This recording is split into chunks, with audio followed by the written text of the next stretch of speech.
नमस्कार दोस्तों, Hitesh study point में आपका स्वागत है। आज है 3 मई 2020 और आज मैं जितने भी क्वेश्चन बताऊंगा वो आपको डिटेल से बताऊंगा। क्वेश्चन नंबर 1 जो है वह है आपके गोल्डमैन पर्यावरणीय पुरस्कार कितने लोगों को दिया गया है। एक बार क्वेश्चन को देख लें कि गोल्डमैन पर्यावरणीय पुरस्कार कितने लोगों को दिया गया है, ये आपका प्रश्न है। तो विकल्प ए है 6, बी 7, सी 8, डी 9। तो इसका जो आंसर है वो आपके ए विकल्प है 6, कि ये 6 लोगों को दिया गया। अलग अलग महाद्वीपों के लोगों को दिया जाता है। जैसे आप चित्र में देख रहे हैं 6 लोग जो हैं आपको दिखाई दे रहे हैं, जिनमें 5 महिलाएं हैं और 1 पुरुष हैं।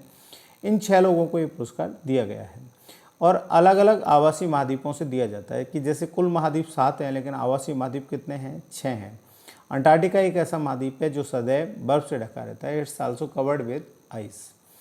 अब ये जो पुरस्कार है आपके यूरोप में एना कोलोविक लिसोस्का को दिया गया है, एशिया में वियरा अगवान सेरेन को दिया गया है, अफ्रीका में अल्फ्रेड ब्राउनेल को दिया गया है, वहीं ऑस्ट्रेलिया में जैकलिन इवांस को दिया गया है और उत्तरी अमेरिका में लिंडा ग्रासिया और दक्षिण अमेरिका में अल्बर्टा कुरामिल को दिया गया है। इस तरह से 6 लोगों को ये पुरस्कार दिया गया है और इन 6 लोगों के नाम आप लिख लेना क्योंकि ये पूछ लिए जाते हैं। क्वेश्चन नंबर 2 जो है वह आपके national council for science and technology communication ने कौन सा कार्यक्रम लॉन्च किया है। एक बार क्वेश्चन को देख लें।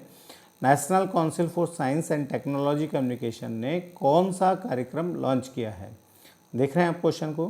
तो विकल्प ए है यस, YASH, बी आयुष, सी कोविड, डी कोई नहीं। तो ये NCTC ने जो आपके कार्यक्रम लॉन्च किया है, जिसे शॉर्ट में कहते हैं, वो YASH किया है। YASH की बात आई तो सबसे पहले ये आता है कि इसका फुल फॉर्म होता क्या है। इसका फुल फॉर्म होता है year of awareness on science and health. YASH का पूरा नाम क्या है, year of awareness on science and health होता है। और 30 अप्रैल 2020 को ये कार्यक्रम लॉन्च किया गया। इस पहल का उद्देश्य है सार्वजनिक सहभागिता को प्रोत्साहित करना और समुदाय में कोविड-19 के प्रति जागरूकता को बढ़ावा देना। इसके द्वारा सरकार सही निर्णय ले सकती है और संबंध जोखिम का प्रबंधन भी कर सकती है। ये इस योजना का उद्देश्य है। क्वेश्चन नंबर 3 जो है वह आपके प्रोजेक्ट मॉनिटरिंग यूनिट किस उद्योग से संबंधित है। विकल्प ए उद्योग विभाग, विकल्प बी वायुयान उद्योग, विकल्प सी रासायनिक उद्योग और डी लोहा इस्पात उद्योग। तो इसका संबंध उद्योग विभाग से है और ये जो है आपके खासतौर पर खनिज जो आपके मंत्रालय है या खनन मंत्रालय जो है उसके अंतर्गत आता है। इसका उद्देश्य क्या है कि कोयले की खदानों के संचालन के लिए केंद्र और राज्य सरकार के अधिकारियों में आपसी पहल हो, आपसी मतलब मेल जोल अच्छा हो, उसके लिए एक मॉनिटरिंग यूनिट का क्या किया है, गठन किया है। और किसी भी तरह की देरी ना हो कोयले की खदानों में और या वहाँ पर किसी तरह की असुविधा ना हो, उसके लिए इस यूनिट को बनाया गया है, जिसका नाम रखा है प्रोजेक्ट मॉनिटरिंग यूनिट रखा है। क्वेश्चन नंबर 4 जो है वह आपके किस देश ने PAHAL पहल परियोजना के अंतर्गत भारत की मदद करने की घोषणा की है। तो यह जो घोषणा है वो आपके USA देश ने की है। मतलब कि इसका विकल्प बी सही है क्योंकि ए विकल्प ब्रिटेन है, B USA, C Brazil, D चीन और मदद भी हमारी USA ने की है। तो इसका विकल्प बी सही होगा। और USA ने लगभग 5.9 मिलियन डॉलर की सहायता की घोषणा की है। इसके अलावा अतिरिक्त यदि ज़रूरत पड़ी तो 3 मिलियन डॉलर की भी सहायता दी जाएगी। बात आई पहल की, PAHAL, तो इसका पूरा नाम क्या है। P से होता है पार्टनरशिप, A से अफोर्डेबल, S से हेल्थ केयर, A से एक्सेस एंड से L से लॉन्गेविटी होता है। ओके, तो partnership for affordable health care, access and longevity होता है, ये नाम आप लिख लें। और इसके अंतर्गत कोविड-19 के प्रसार को रोकने के लिए लगभग भारत को 5.9 मिलियन डॉलर की क्या दी जाएगी, सहायता दी जाएगी। क्वेश्चन नंबर 5 है उद्योग सूचकांक के अंतर्गत देश में उद्योगों के बारे में कितने मानकों में बांटा है। तो उद्योग सूचकांक के अंतर्गत देश में उद्योगों के बारे में कितने मानकों में बांटा है, ए 6, बी 7, सी 8 और डी 9। तो 8 सूचकांकों में इसे बांटा है। इसका तो आंसर विकल्प सी सही होगा और जिसका आंसर क्या है, 8।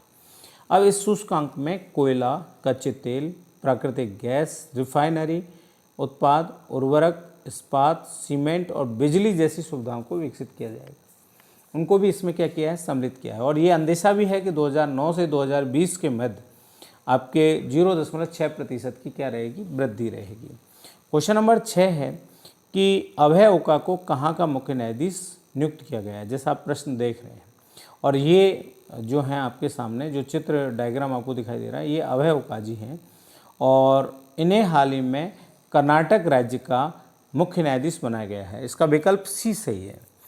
अभय ओका जो है इससे पहले बॉम्बे उच्च न्यायालय में आपके न्यायाधीश के पद पर रहे हैं और इन्हें हाल ही में कर्नाटक का मुख्य न्यायाधीश बनाया गया है। क्वेश्चन नंबर 7 जो है वह आपके कौन सा देश 2018-2019 में भारत को सर्वाधिक तेल आपूर्तिकर्ता देश बना है। तो इसका विकल्प ए सही है, इराक बना है। क्योंकि वैसे तो भारत सबसे ज़्यादा जो आपके पेट्रोलियम है वो सऊदी अरब से लेता आया है, लेकिन विगत 2 वर्षों से 17-18, 18-19 में भारत ने सबसे अधिक पेट्रोलियम जो है वो इराक से लिया है। बात आई इराक की, तो इराक की राजधानी बगदाद है और इराक में 2 प्रमुख नदी हैं, दजला और फरात। दजला का नया नाम कर दिया टिग्रिस और फरात का नया नाम कर दिया अराफुरा। क्या कर दिया है, अराफुरा। उसे यूफ्रेटस भी कहा गया है। दजला और फरात के मध्य में आपके मेसोपोटामिया का मैदान स्थित है, जहाँ चावल की खेती अधिक की जाती है। और इराक पश्चिमी एशिया के देशों में, पश्चिमी एशिया के जैसे देश हैं Iran, Saudi Arab, Kuwait, Yemen, Oman, Jordan, Israel, Lebanon, ऐसे जितने भी देश हैं उनमें पश्चिमी एशिया के देशों में इराक एक ऐसा देश है जहाँ चावल की कृषि की जाती है, क्योंकि मेसोपोटामिया के मैदान में वहाँ चावल आसानी से होता है। क्वेश्चन नंबर 8 जो है वह आपके न्यूजीलैंड ओपन बैडमिंटन टूर्नामेंट का आयोजन कहाँ किया गया। जैसा आप देख रहे हैं कि न्यूजीलैंड ओपन बैडमिंटन टूर्नामेंट का आयोजन कहाँ किया गया, ये क्वेश्चन 8 है। इसके विकल्प दिए हैं ए हैमिल्टन, बी ऑकलैंड, सी नेल्सन, डी डुनेडिन। ये 4 विकल्प आपको दिए हैं, तो इसका सही आंसर होगा ऑकलैंड। क्या आंसर होगा, ऑकलैंड होगा।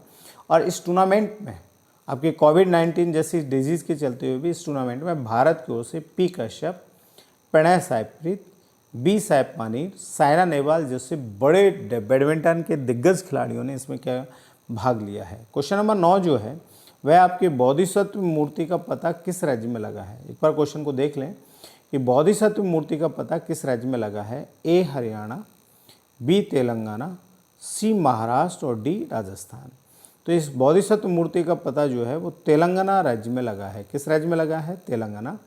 और तेलंगाना राज्य में ये जो मूर्ति है ये आपके पणगिरी ज़िले में मिली है। किस ज़िले में मिली है, पणगिरी ज़िले में मिली है। और पणगिरी ज़िला कहाँ पर है, आपके तेलंगाना में है। दूसरी बात ये है कि इस मूर्ति की जो लंबाई है वो 1.74 क्या है, मीटर है। ये आपको ज़रूर ध्यान में रखना है। बात आई तेलंगाना, तो तेलंगाना का गठन 2 जून 2014 को हुआ है। इसकी राजधानी हैदराबाद है। क्या राजधानी है, हैदराबाद है। ओके, ये आपको ध्यान में रखना है। वहीं आपके जो तेलंगाना है ये इसकी राजधानी हैदराबाद मूसी नदी के तट पर स्थित है। किस नदी के तट पर स्थित है, मूसी नदी के तट पर स्थित है। यहाँ कृष्णा नदी बहती है और कृष्णा नदी पर आपके तेलंगाना और आंध्र प्रदेश और कर्नाटक की सीमा पर नागार्जुन सागर बांध स्थित है। क्वेश्चन नंबर 10 जो है वह आपके बिलबोर्ड म्यूजिक अवार्ड में सबसे अधिक 12 अवार्ड प्राप्त करने वाला गायक कौन सा है। अब देखो विकल्प ए है टेलर स्विफ्ट, बी ल्यूक कॉम्बस, सी ड्रैक और डी एरियाना ग्रांडे। ये आपके 4 विकल्प दिए हैं। इसका सही आंसर होगा ड्रैक। ड्रैक जो हैं ऐसे शख्स हैं जिन्होंने सबसे अधिक बिलबोर्ड म्यूजिक अवार्ड प्राप्त किए हैं और इनको लगभग 27 अवार्ड अब तक मिल चुके हैं। जबकि टेलर स्विफ्ट को 23 अवार्ड मिले हैं। कितने अवार्ड मिले हैं, 23। वहीं ये जो है म्यूजिक के क्षेत्र में दिए जाने वाला एक बड़ा क्या है, पुरस्कार है। कल जो आपसे क्वेश्चन पूछा था कि भारत के नए मुख्य सतर्कता आयुक्त कौन है, ये क्वेश्चन आपसे पूछा गया था।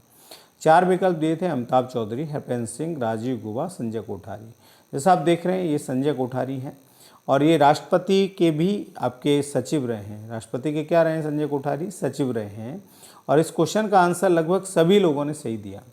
इस क्वेश्चन का आंसर जो है मैंने आपको बताया था, मैं आपको नाम भी बताऊंगा। शिवपाल चौधरी, निष्ठा गढ़वाल, अशोक खर्रा, पूजा, कविता शर्मा, जेठाराम और वहीं रघुवीर सिंह जो हैं, इन लोगों ने आंसर दिया है। उनको बहुत बहुत धन्यवाद। और आगे भी आप आंसर देते रहें और जल्दी आपको पारितोषिक की भी हम घोषणा करेंगे जो क्वेश्चन का आंसर अति शीघ्र देगा। वहीं आज का जो अभ्यास प्रश्न है वह आपके कावेरी जल विवाद कितने राज्यों के मध्य में है। इसका आंसर आपको कल देना है। A1, B2, C3, D4। एक बार क्वेश्चन को देख लें कि कितने कावेरी जल विवाद कितने राज्यों के मध्य में है। A1, B2, C3 और D4, इनमें से आपको आंसर देना है। और आप ज़्यादा से ज़्यादा आंसर जो दें वो कमेंट बॉक्स में लिखें और इसे ज़्यादा से ज़्यादा शेयर करें। धन्यवाद।